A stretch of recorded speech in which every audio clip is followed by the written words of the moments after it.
Swimming is a highly technical sport, and getting the hang of that technique is no easy task.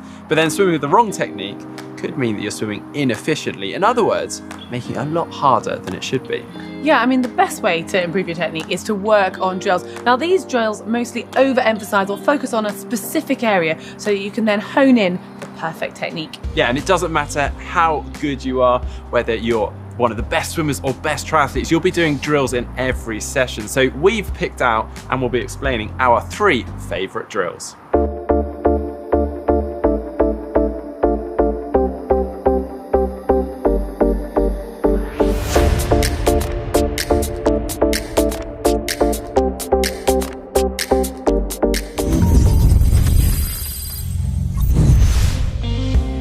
So the first drill we're going to look at is the scull. It's a popular one amongst swimmers and triathletes, no matter the level.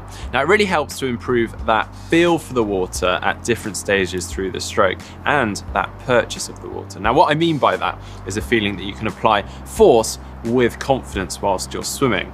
So the scull that we're going to be focusing on today is the front scull. So it's when your hand first enters the water and you're applying force that a lot of swimmers and triathletes trip up on. So when our hand enters the water, it's important that we're applying pressure right away. If not, well, we begin to sink. And because we're not applying any force, then we begin to slow down. So we're essentially swimming in this sort of stop-start motion, which is a pretty hard way of doing it. So I want you to grab a pool buoy. We're going to isolate the use of our arms. So the pool buoy will just help to keep the legs afloat without panicking that they're sinking. We're going to lie face down in the water, and to begin with, we're going to start with our eyes out of the water and arms outstretched so your hands are in line with your shoulders. Try to keep your arms relatively straight, but not fully locked out. You want to be prepared to apply force through them. Now sweep your hands outwards around 30 centimeters or so.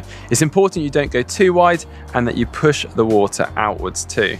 Then turn the hands so your palms are facing more inwards and scull back towards the starting point. Now I like to imagine this as if you've got a pile of sand in front of you. You want to split that pile of sand and then bring that pile of sand back together in the middle.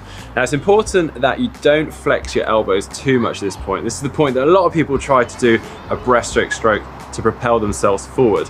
Don't do that. And also make sure that your elbows aren't dropping down too much. If they are below your hands, then you're not really applying pressure on the water. Repeat this over and over, keeping it controlled and steady. If you do need to flutter the legs to maintain a little leg flotation or for a slight propulsion, that is fine. But try to keep it to a minimum. Don't expect to move anywhere fast with this drill, but if you do struggle to move anywhere, try pitching the hands ever so slightly.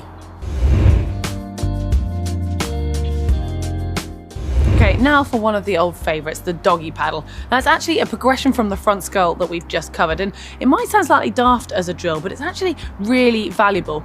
In theory, the doggy paddle is basically putting together the catch and the pull in a very slow and controlled manner. But if you want, you can put fins on to make it a little bit easier, just anything to make sure that you're nailing the actual stroke part of the doggy paddle.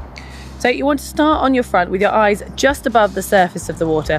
We're basically going to perform the front crawl stroke, but without the recovery phase. So pull through all the way to the back of the hip, and now slide your hand back underneath the water as close as possible to reduce the drag, and then start again.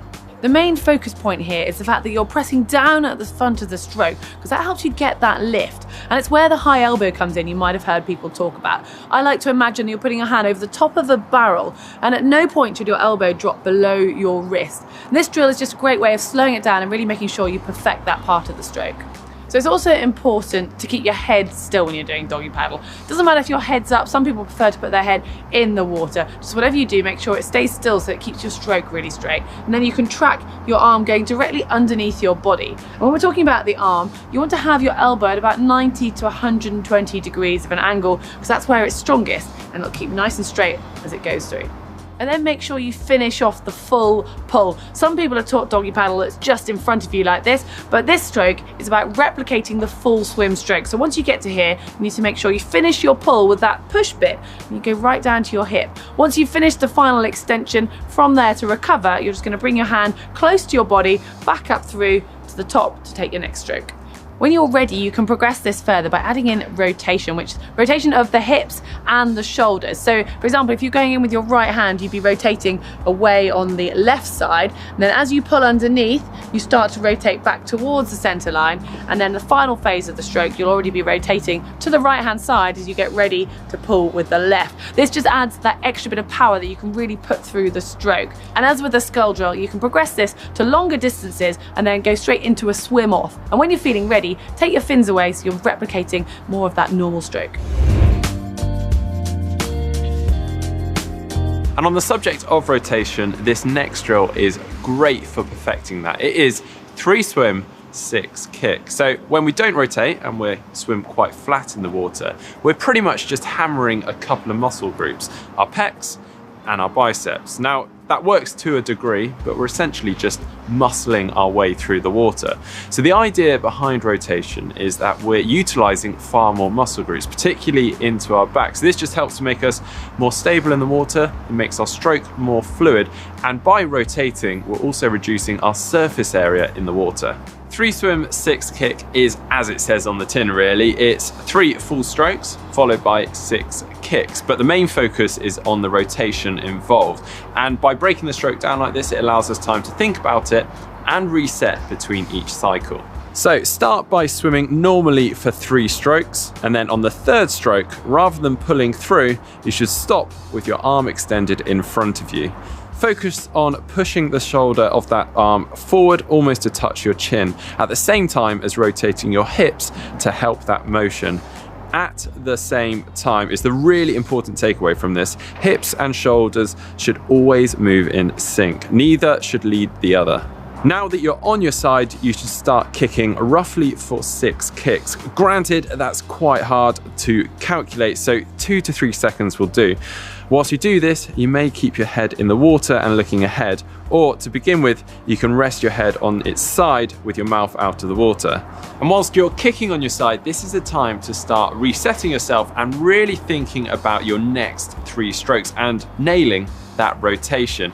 You can think about resetting that core, activating it so that everything moves together. Then as you end the 6 kicks, begin the pull and begin to rotate the shoulders back around, all whilst rotating your hips. When your hand pushes and finishes the stroke past your hips, I often use the cue to rotate the hips and shoulders, almost as if the hand is pushing the hips out of the way. And this is another drill that can be performed with fins just to make it easier for yourself, and start off with something short like 15 to 25 meters of the drill, and then swim off for 10 to 15 meters just to really reinforce that good technique. Right, well that is just 3 drills there and a lot of information. So it's really important to break a drill down. And if you are still struggling, do feel free to send us a question in the comments section below. Yeah, I think the key point is it's all about patience and it's not about speed when it comes to the drills. Absolutely.